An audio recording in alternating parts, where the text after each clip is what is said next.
என் இனிய நண்பர்களுக்கு வணக்கம். நாம இன்னைக்கு என்ன கதை பார்க்க போறோம் அப்படின்னா, கந்த புராணத்தோட பகுதி 2.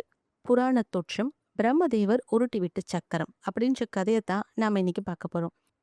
ஒரு முறை பிரம்மதேவர் சிவபெருமான பூஜை செஞ்சுட்டு இருக்காங்க. அவர பார்க்கறதுக்காக சில முனிவர்கள் அங்க வராங்க. நாங்க தவம் செய்ய ஆசைப்படுறோம். அதற்கு ஏற்ற ஒரு நல்ல இடமா நீங்க தான் எங்களுக்கு காட்டணும் அப்படின்னு சொல்லி பிரம்மதேவர வேண்டுறாங்க. உடனே பிரம்மதேவரும் பக்கத்துல அந்த தர்பை புல்ல பறிச்சு அத ஒரு சக்கரமா உருட்டி பூமியில உருட்டி விடுறாரு. முனிவர்களை பார்த்து பிரம்மதேவர் சொல்றாரு, இந்த சக்கரம் எங்க போய் விழுதோ அந்த இடத்துல உங்களோட தவசாலை அமைச்சு நீங்க தவம் பண்ணுங்க அப்படின்னு சொல்லிடுறாரு. முனிவர்களும் பிரம்மதேவரை வணங்கி விட்டுட்டு அந்த சக்கரத்தின் பின்னாடியே வராங்க.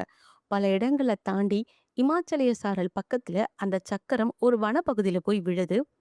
முனிவர்களும் அந்த இடத்துல தன்னோட ஆசிரமத்தை அமைச்சு தவம் செய்ய ஆரம்பிக்கிறாங்க.